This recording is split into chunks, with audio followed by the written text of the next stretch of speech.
we ourselves are not so proud or well versed about our culture, how can we teach that to a tourist? So a lot of people going there, throwing plastic everywhere, not understanding the meaning of the festival, not understanding anything, just going there for the sake of going. I think It's that Mount Everest is also on the target of over tourism. Because people are just going there like, it's so easy to climb Mount Everest, and it's become a mountain of poop, literally. The younger crowd do not feel the connect or the need to go to such spiritual places, because at the end of the day all they're seeing is scams. It's like the rat race. It's like the exact corporate culture that people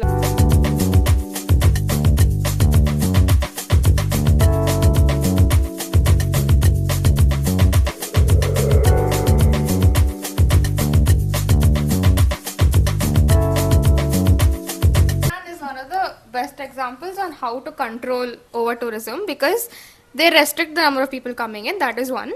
Number two is you can go there only with a guide.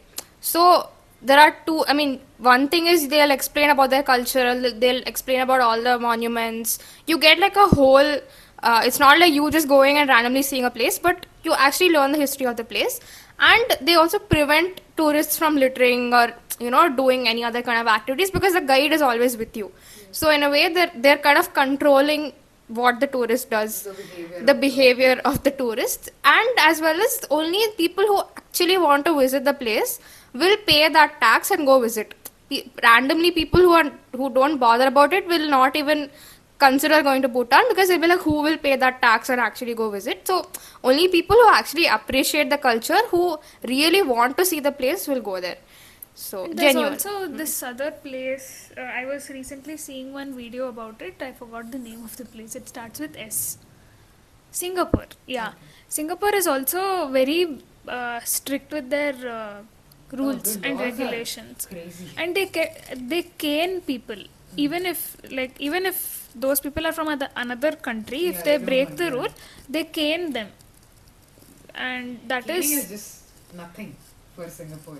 And that is, I mean, if someone is breaking the rule for the first time or second time also, they get a big lesson of their life. So they will never do it again. I mean, I've heard if you litter in Singapore, you're put behind bars. Yeah, and That's what. also they have these AI powered CCTV cameras which predict crime also. Like if someone is going to do a crime, it will predict the crime, and the police will go there immediately, like just within a few minutes before the situation gets out of hand.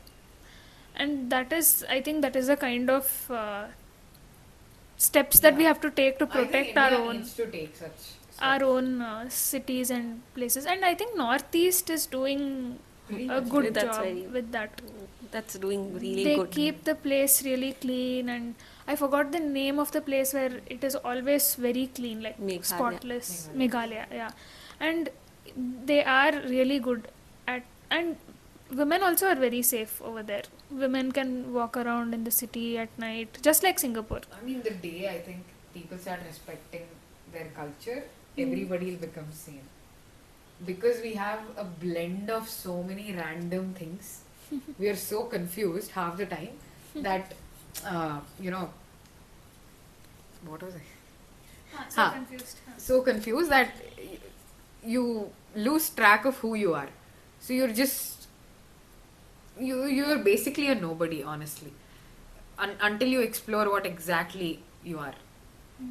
And I think only these people who have the values and the cultures, who still have those things in them, are the ones who you feel safe around. Because they're predictable. You know them, and they cannot be. They're either this or that. But with people these days, they're so unpredictable. anything you cannot expect anything out of them. That's why it feels very unsafe for others.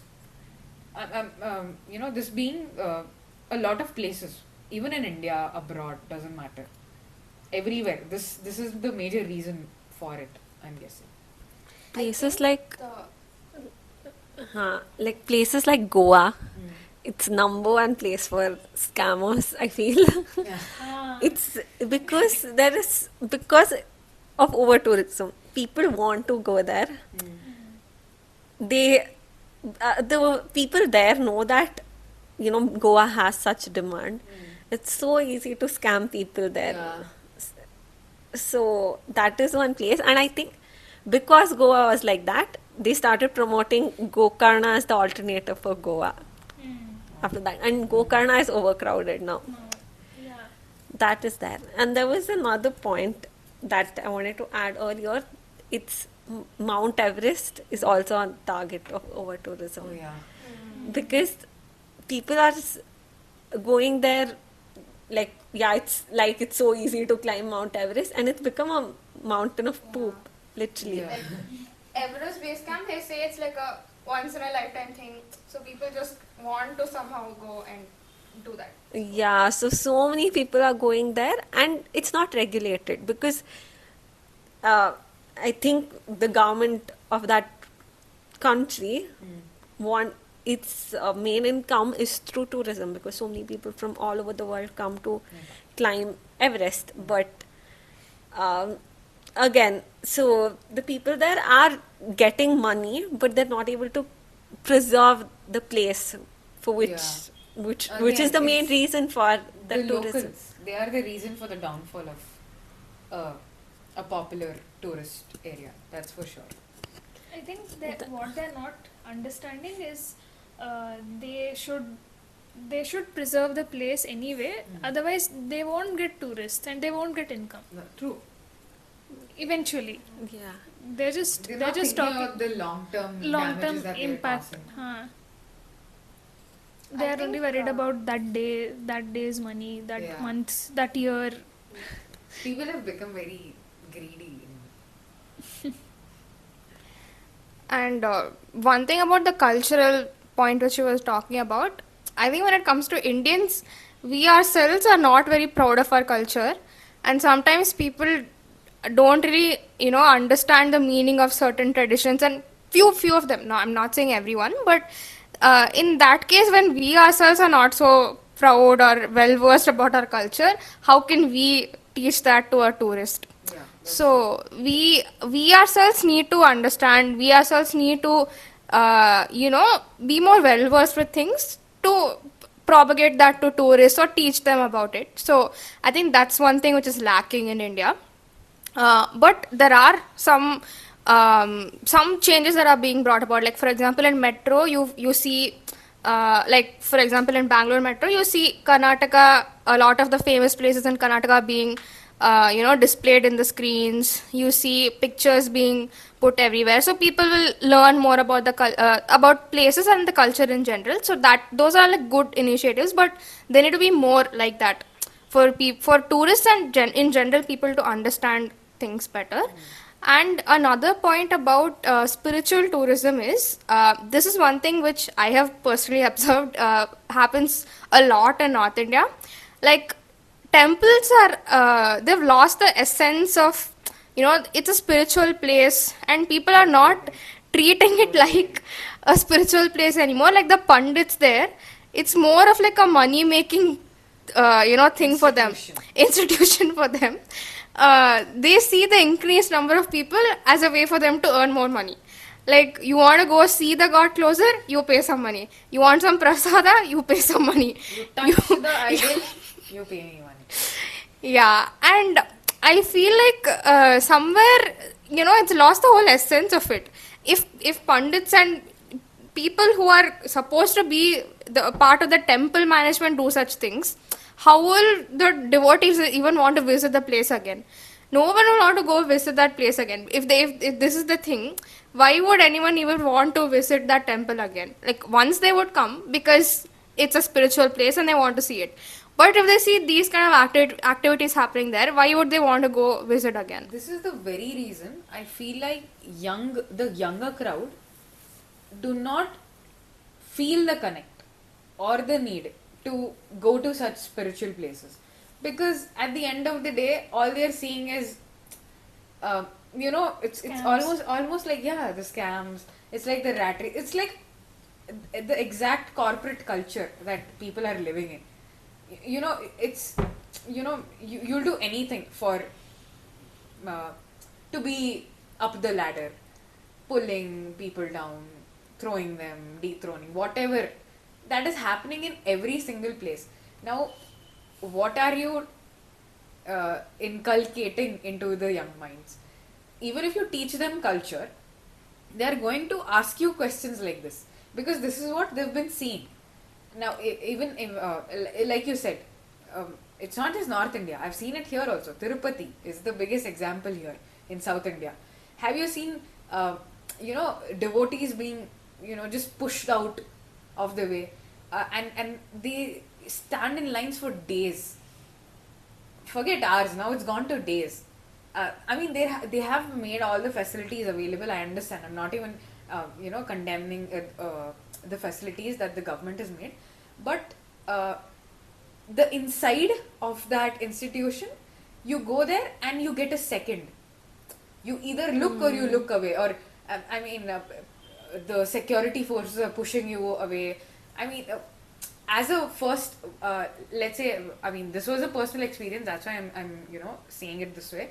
The first time I'd gone there, I just didn't like it. I didn't ever want to step back in because it's not just us. I mean, I had gotten in through the special ticket and I was still pushed away because there are so many people who can pay the same amount and get in. I was wondering about those, not just locals, the ones who believe in God and they've come from such far away places. They've walked to that place to the top. They've waited so patiently, and yet they are pushed out just because the ones who can afford to have that ticket, go closer to God, sit there, do whatever they want to do. Just because they can afford it, they are given that special treatment because they are paying the institution for it. Some big donor comes in, some a big shot comes in, they make space for them. No, I don't think that should be there, especially in the place of God, at least, because that's the only place where everybody is supposed to be treated equally. Even there, if you show all of these things, then nobody will want to believe in such things. There is no point to it. I'd spent my money on something else than donating to that institution. Why should I do it? I don't even know if it is going to God. So there are a lot of these people, like in temples especially, like you see like these local people or touts. They just say you pay me this much money and I'll take you one more step closer, and I'll take you right in front of the Garbhagriha or whatever. Like they make such promises and you pay them some money. Sometimes people actually do it. Sometimes it's just a scam. You get cheated out of that, and Indians doing this to Indians is one thing, and they do this a lot to the foreigners also. Like, and when foreigners experience such things here, would they ever want to visit our country again?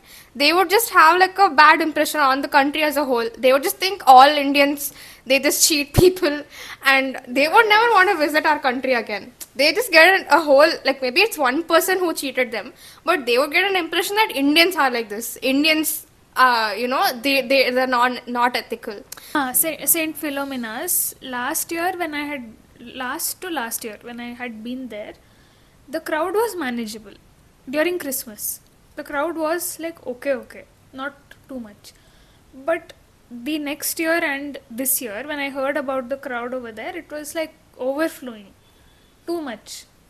A lot of people going there, throwing plastic everywhere, not understanding the meaning of the festival, not understanding anything, just going there for the sake of going. I think that is like the classic example of over tourism.